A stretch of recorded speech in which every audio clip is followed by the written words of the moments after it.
નમસ્કાર. આજના આ વિડીયોમાં આપ સૌનું હાર્દિક સ્વાગત છે. આપ સૌ જાણો છો કે થોડાક દિવસથી એપલ સ્કૂલની અંદર બાળકોનું જે ટેસ્ટનું આયોજન છે તે ટેસ્ટને જોતા અમુક વસ્તુ ખૂબ જ તાત્કાલિક ધોરણે એમાં સુધારો કરવો પડે તેવું જણાય છે. તેમાં સૌથી મહત્વની વસ્તુ છે કે લખવું. પેપર લખી કેવી રીતે શકાય. તમે શિક્ષિત છો, તમને કોઈ વસ્તુની સમજ છે, એ વસ્તુને સમાજમાં રજૂ કરવા માટે બે રસ્તા છે. એક તો તમે બોલીને એ વાતને રજૂ કરી શકો અને બીજું છે તમે લખીને એ વસ્તુને સારી રીતે રજૂ કરી શકો. તો લખવું અને બોલવું આ બંને એ શિક્ષણના ખૂબ જ પાયાના અને ખૂબ જ બહુ જ મહત્વના પાસા છે. તો પેપર કેવી રીતે લખાય હું તમને એ પણ સાથે સાથે કહેવા માંગુ છું કે આજે હું તમને જે પદ્ધતિથી શીખવાડું છું તે માત્ર તે જ પદ્ધતિથી લખાય તેવું પણ મગજમાં રાખવાનું નથી. લખવાની બહુ જ બધી પદ્ધતિ છે.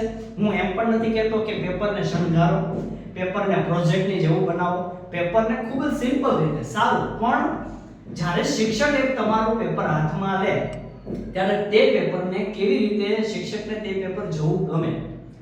તો આ પદ્ધતિ મારા બાળકોને તો મેં સૂચવેલું જ છે, વર્ગમાં પણ વાત કરું છું, પણ આ વિડિયોના માધ્યમથી વાલી સુધી પણ આ વાત પહોંચે તે ધ્યેય માત્ર છે. સૌથી પહેલા તો પેપર લખાય કેમ. અહીંયા હું રેન્ડમલી થોડાક પ્રશ્નો લઉં છું કે જેને પ્રશ્ન પેપર સાથે કાંઈ નથી, પરંતુ પ્રશ્ન દાખલા તરીકે કંઈક આવો છે કે ભાઈ આ સાઈડ આપણે પ્રશ્ન પેપર જેવું મેં કહ્યું ને કે પ્રશ્ન એક એવો છે કે નીચેના પ્રશ્નોના જવાબ લખો. નીચેના પ્રશ્નોના જવાબ લખો. હું ટૂંકમાં લખી નાખું છું. અને પહેલો પ્રશ્ન એવો છે કે તમારા મિત્રનું નામ શું છે? તમારા મિત્રનું નામ શું છે? તમારા ગામનું નામ શું છે? દાખલા તરીકે આવા કંઈક પ્રશ્ન છે.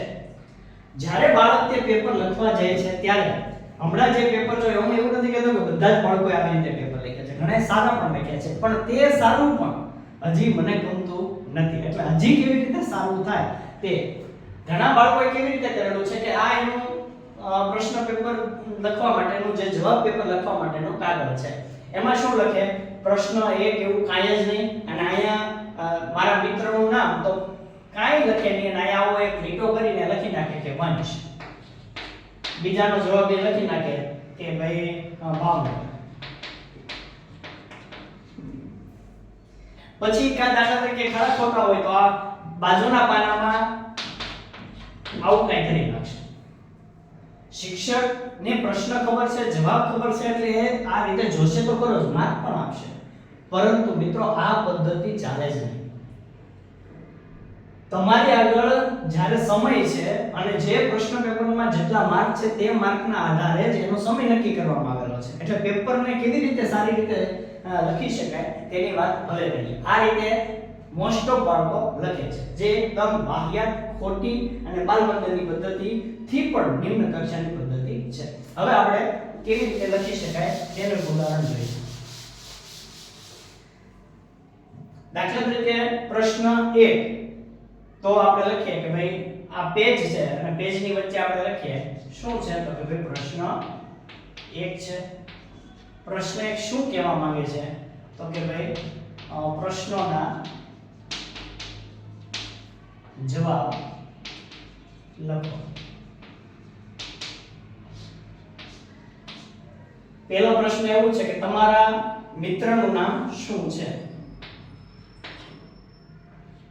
તમારા મિત્રનું નામ શું છે? તો જવાબ મારા મિત્રનું નામ વંશ છે. આ પદ્ધતિ સાચી પદ્ધતિ થઈ. હવે ઘણીવાર એવું પણ થતું હોય કે ભાઈ સર પ્રશ્ન શું કામ લખવા? પ્રશ્ન તો પ્રશ્ન પેપરમાં આપેલા જ છે. પ્રશ્ન તો પ્રશ્ન પેપરમાં આપેલા જ છે. એ આની પછી વાત કરું, પરંતુ પહેલા થોડુંક આપણે બતાવીએ કે તમારા ગામનું નામ શું છે? કે તમારા ગામનું નામ શું છે? તો કે ભાઈ મારા ગામનું નામ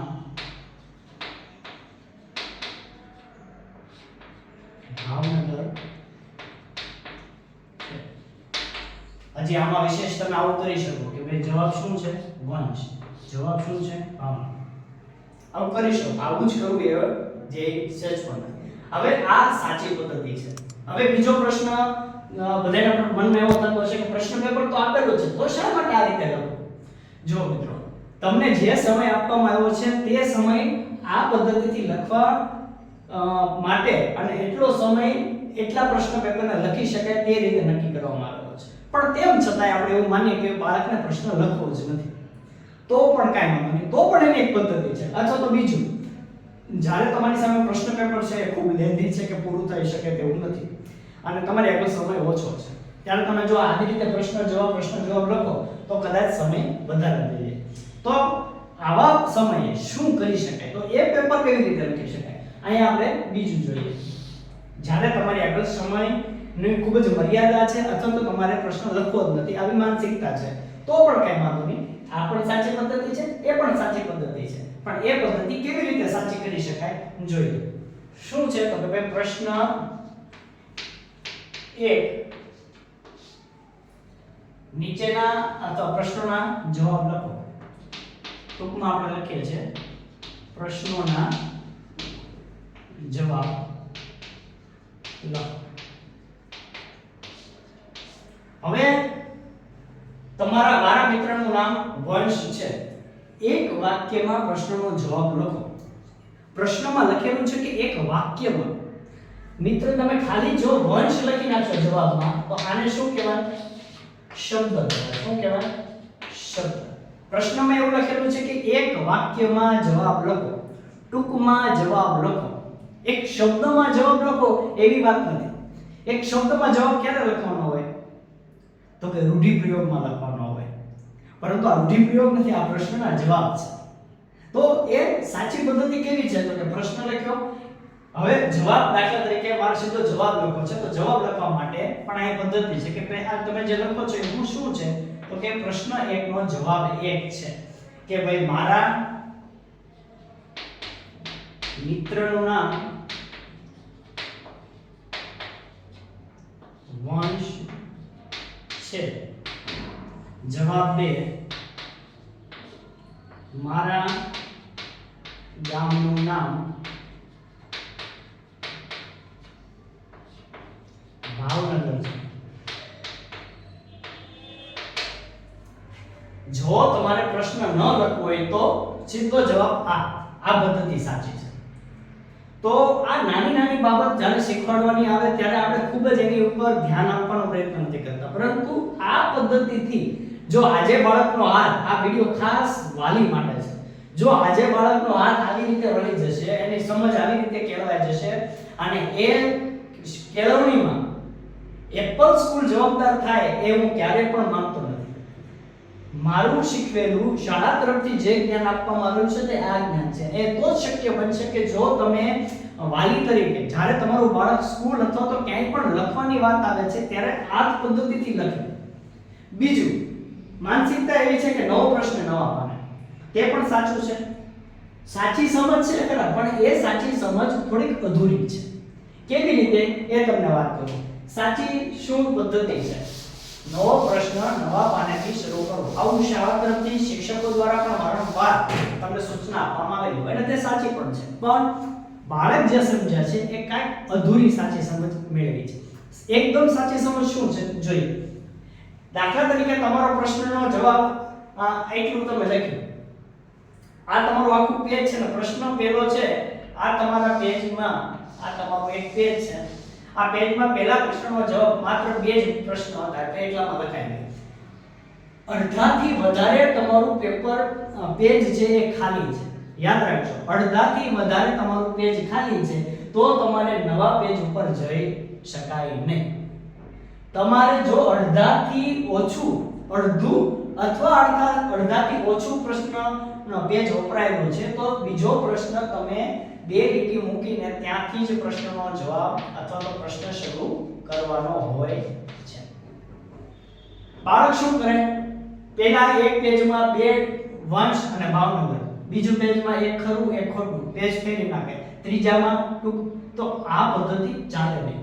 આ સાચી પદ્ધતિ છે. તો ખાસ મારી આ વિડિયોના માધ્યમથી વાલીઓને, કારણ કે બાળકોને શાળા તરફથી શું પ્રયત્ન કરવામાં આવે છે તો કે શાળા તરફથી દર શનિવારે બેગલેસ, તમે બધા જાણો છો કે બેગલેસ દિવસ નક્કી કરવામાં આવે છે. તો દર શનિવારે 30 મિનિટ બાળકને કેવી રીતે લખાય તેની ઉપર ખૂબ જ ધ્યાન આપવામાં આવે છે. રોજની 10 મિનિટ પીડીએફ માંથી ફાળવીને બાળકને કેમ લખાય એની ઉપર ધ્યાન આપવામાં આવે છે.